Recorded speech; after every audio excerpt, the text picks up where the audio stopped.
নমস্কার বন্ধুরা, আপনারা দেখছেন আমার চ্যানেল জয়াস ডায়েরি। আজকে অতি সুস্বাদু একটি পদ নিয়ে এসেছি, সেটি হচ্ছে টক ঝাল মিষ্টি তেঁতুলের আচার। আসুন শুরু করি রেসিপিটি। তেঁতুলের আচারটা বানানোর জন্য আমি এখানে ফ্রেশ পাকা তেঁতুল নিয়েছি। এখানে 300 গ্রাম মতো তেঁতুল আছে। চেষ্টা করবেন বন্ধুরা ফ্রেশ তেঁতুলটাই নেওয়ার জন্য। পুরনো তেঁতুল হলে একটু কালচে হয়ে যায়, আচারের রঙটা কিন্তু একটু কালো কালো হয়ে যাবে। তাই এখানে পাকা তেঁতুল ফ্রেশটাই নেবেন। আমি এখানে 300 গ্রাম তেঁতুল নিয়েছি, এইটাকে একটু ভালো করে ধুয়ে নিয়েছি। এইবার আমি কিছুটা জল দিয়ে আধা ঘন্টার জন্য এটাকে ভিজিয়ে রেখে দেবো।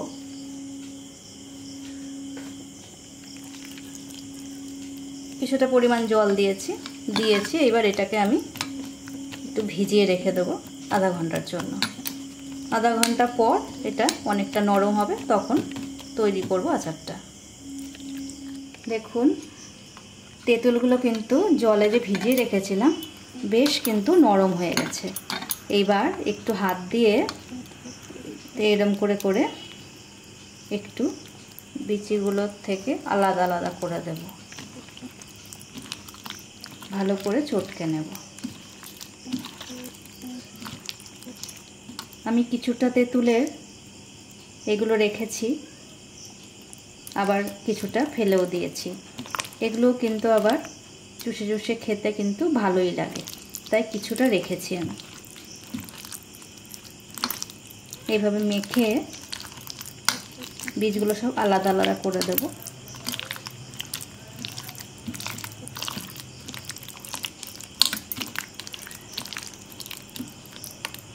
মাখা হয়েছে, এইবার আমি আচারটা তৈরি করে নেব।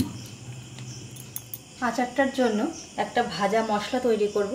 তার জন্য আমি এখানে শুকনো লঙ্কা নিয়েছি 4টে। সেই 4টে শুকনো লঙ্কা আমি একটু ফাটিয়ে দিয়েছি, দিয়ে এটাকে আগে একটু ভাজা ভাজা করে নেব। কড়াইটা কিন্তু বসিয়ে দিয়েছি, গরম হয়ে গেছে কড়াইটা। একটু নাড়াচাড়া করে নেব। লঙ্কাটা ভাজা ভাজা প্রায় হয়ে এসেছে। এবার আমি এখানে দিয়ে দিচ্ছি 1 চা চামচ পরিমাণ মৌরি, হাফ চা চামচ পরিমাণ মেথি দানা, 1 চা চামচ পরিমাণ গোটা ধনে, আর দিলাম 1 চা চামচ পরিমাণ গোটা জিরে। এই 4টি উপকরণকে আমি ভালো করে একটু ড্রাই রোস্ট করে নেব।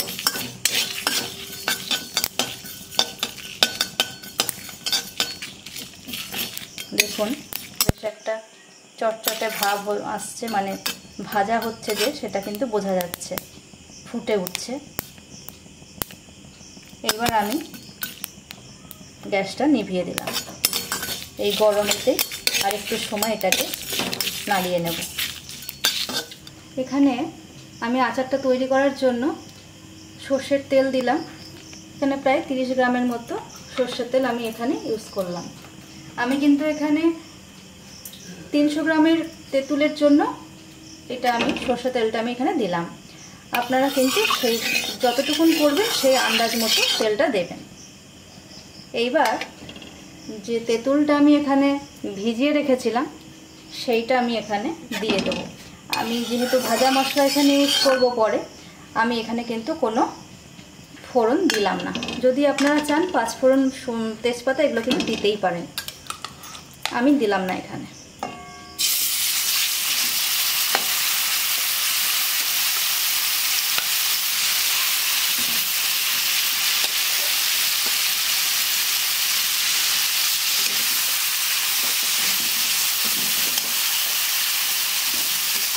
তেঁতুলটা পুরোটা দিয়ে দিয়েছি।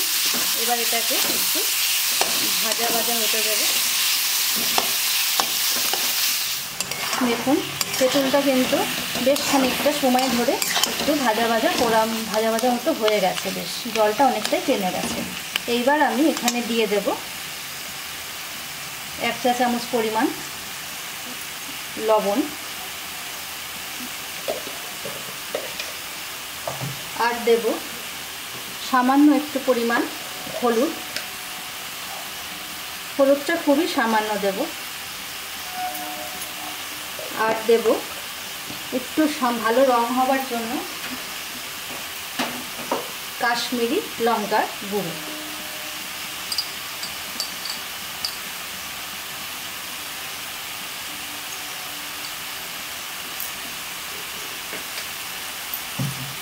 দিয়ে এটাকে ভালো করে নাড়াচাড়া করে নেব।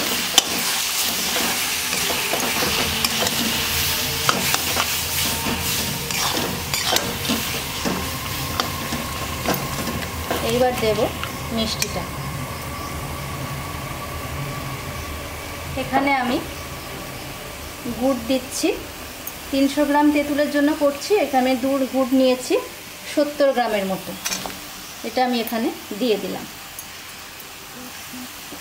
আর এখানে আমি একটু চিনিও দেব, 30 গ্রামের মতো চিনি আমি এখানে দিয়ে দিলাম। মোট মিষ্টি দিলাম আমি এখানে গুড় আর চিনি মিলিয়ে 100 গ্রামের মতো। তেঁতুল কিন্তু সবসময় সমান টক হয় না, টকটা বুঝে আপনারা কিন্তু মিষ্টিটা এখানে ব্যবহার করবেন। আমি এখানে 100 গ্রামের মতো মিষ্টি ব্যবহার করলাম গুড় আর চিনি মিলিয়ে। এবার আস্তে আস্তে পুরোটা মিশে যাওয়ার জন্য অপেক্ষা করব। ভালোভাবে এটাকে নেড়ে চেড়ে মিশিয়ে নেব। দেখুন আচারটা একদম কিন্তু রেডি হয়ে এসছে প্রায়। এইবার দেব আমি 1 চা চামচ পরিমাণ মতো বিট লবণ, আর দেব এখানে যে ভাজা মশলাটা তৈরি করে রেখেছিলাম সেই ভাজা মশলাটা এখানে এবার আমি ছড়িয়ে দিচ্ছি।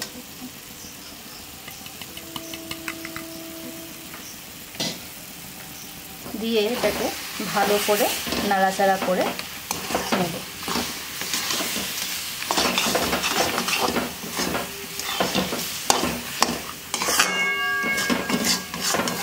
আমি যেভাবে বললাম সেভাবে যদি আপনারা করেন দেখবেন কতটা স্বাদ হবে এই আচারটা।